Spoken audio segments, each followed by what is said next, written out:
It's another edition of Time About the Movies. We're wrapping up June 1990, looking at the weekend of June 29th. And we've got two movies that would unfortunately end up on many people's worst of the year lists, myself included. But let's start with the first one, the biggest of the newest releases, and that was Tom Cruise in the race car action drama that was Days of Thunder.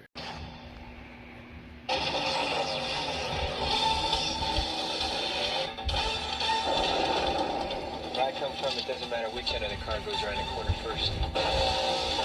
Hold on a minute. Don't you think we ought to talk? What, about how I'm going to run? Sure. About how you managed to live as long as you have. There's nothing I can't do with a race car. You run good. Thank you. I want to see how you do in the crowd. We can fix it right here. Now what's it gonna be?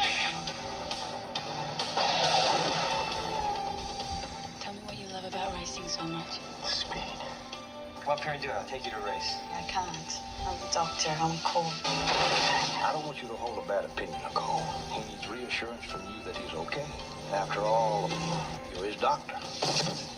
How long before you find out if you're really good or you're really lucky? Now you're scared. You're scared. He doesn't believe you can drive anymore. I'll take your word for what a car can do. But I'm not taking anybody's word for what I can do, because nobody knows. You get back in that car and you'll die.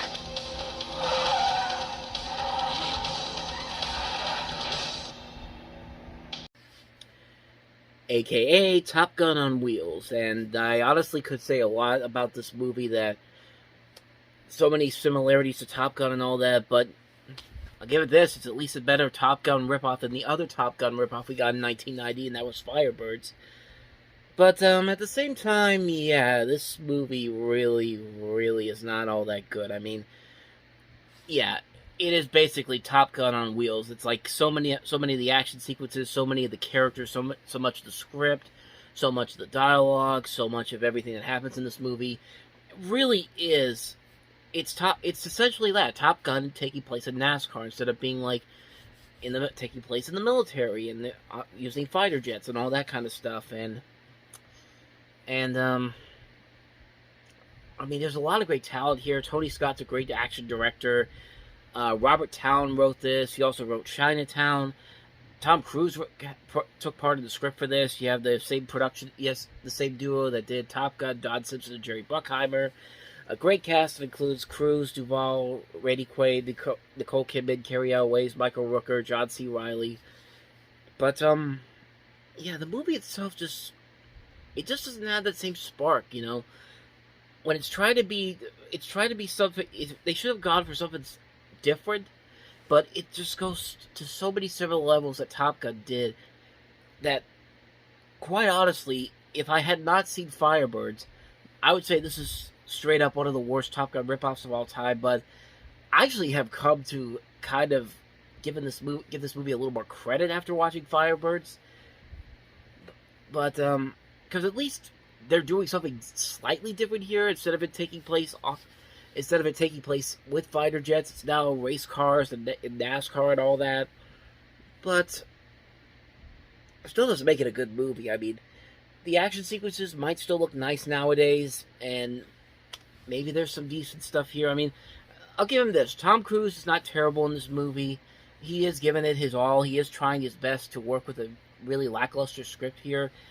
You kind of expect better from Robert Towne, even though this was kind of where his career was kind of taking a downfall, and most of the scripts he was putting in and wasn't working out as well as they did when he was making films like Chinatown and all that. But yeah, honestly, I really don't have any more to say about this movie. It's a major step down to Days of Thunder, at least with I should say a major step down from Top Gun. Major step down from Top Gun. I am not gonna re-edit all that but yeah, it's a major step down from Top Gun for Tony Scott and Tom Cruise. It's just too much similar to Top Gun that there really is no fun to it. At least Top Gun, as flawed of a movie as it is, a heavily flawed movie, there's still stuff in there that still holds up with the test of time. nothing in this movie holds up at all. I mean, nothing really holds up with this movie at all. It just doesn't work. It's just a movie that does not work as well as I think they wanted it to. And I just didn't see the appeal. I just didn't see why it needed to exist. Maybe if it had a better script, maybe if it was just straight up copying everything from Top Gun, you could have had something here. But overall, it's just a mediocre movie. It's just like, it's a mediocre movie that has very few elements that kind of make it somewhat watchable, but it really is one of the worst movies of the year, quite honestly. It's a movie that I don't think worked well at all. It's a movie that's instantly forgettable. I don't see the appeal of the lasting power of it, unlike Top Gun, but yeah, that's my thoughts on Days of Thunder. So let's go ahead and move on to the next movie, and at least for Days of Thunder, I can say it was a whole lot better than the next movie, Bill Cosby and Ghost Dad.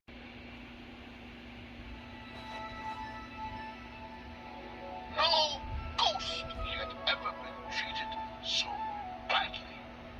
Okay, honey bun, that's enough for tonight. Daddy. Elliot Hopper never has enough time for his kids. Don't wait up for me. I never do. But today is an unusually hectic day. Do you accept the Lord Satan as a supreme being? I've been meaning to, but I've just been so busy I haven't had a chance to get around to it. In fact, I've got $76. All you have to do is stop the cab. It's his last. Never come to work with that attitude.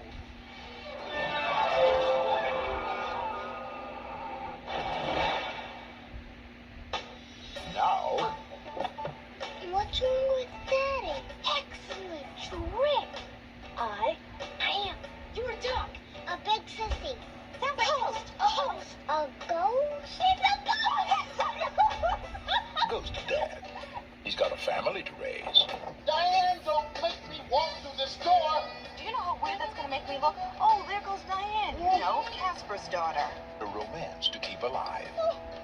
I can't. Oh. Oh, no, I don't mean that. I can't. Of course I would. And a secret to keep. I know that you're an alien. I want $50,000 or I go to the newspaper. You don't try to threaten me. Bill Cosby. And you've never seen him before. Invisible. Daddy, can I take you to show and tell?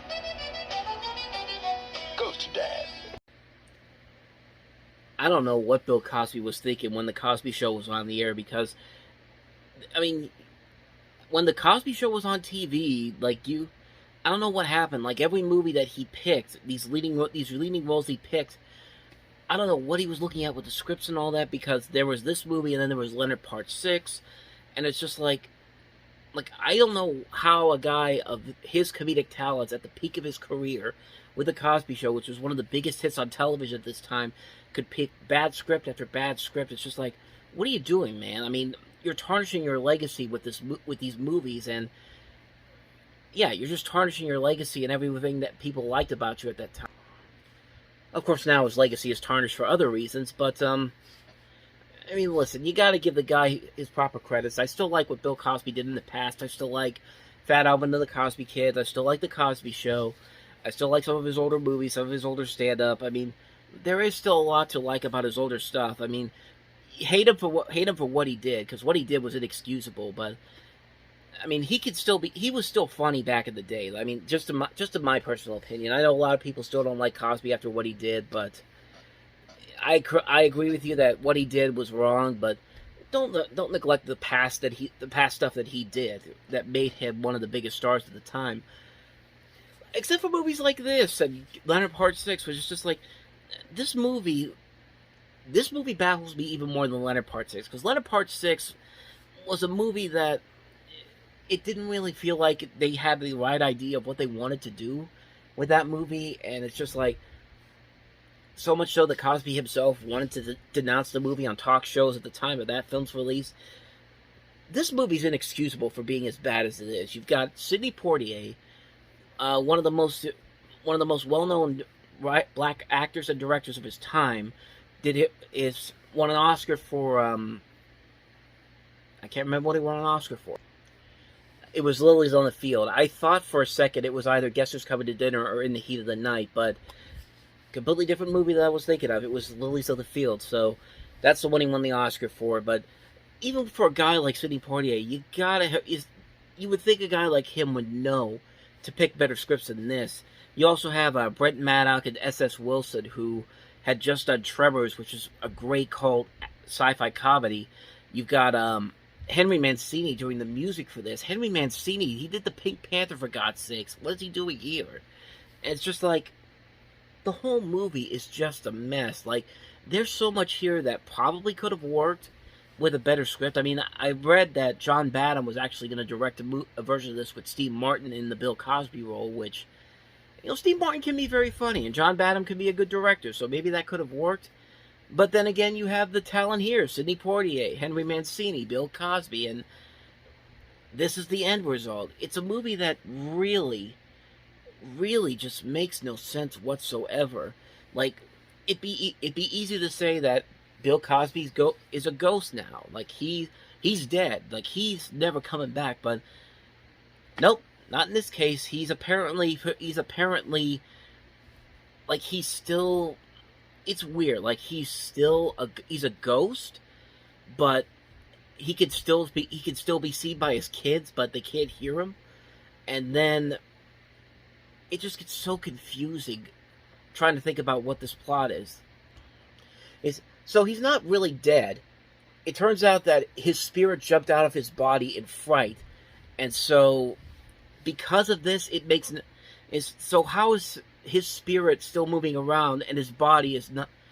Is it just like, it's so confusing? And then the daughter gets killed, and then it's the same thing in a bizarre way too, because the older daughter trips on a pair of skates from the little sister, and she falls on the steps. She's seriously injured, and she ends up in the same situation. And she's just like, you know what? Screw it. I want to go run around as a ghost too. Screw my body. And then it's literally a non-conflict 5 minutes after that happens. It's just everything in this movie is so clustered, so screwed up, makes no sense whatsoever.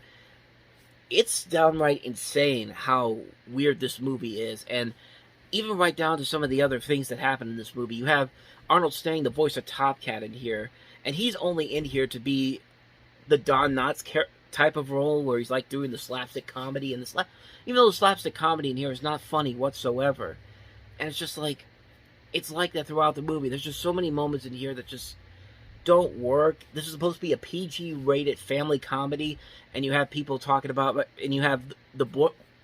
There's one scene where the boyfriend of the older daughter calls Bill Cosby's house, and he's just like, "Put the bitch on."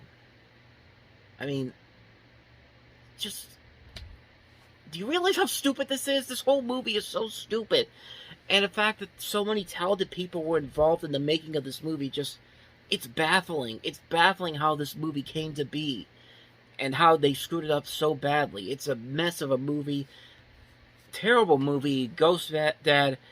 It's one of the worst comedies ever made. I mean, it's a terrible movie. I got nothing else to say about it. If you haven't seen it, be lucky. Be lucky that you haven't seen this movie, because it's really, really bad. So, Ghost Dad.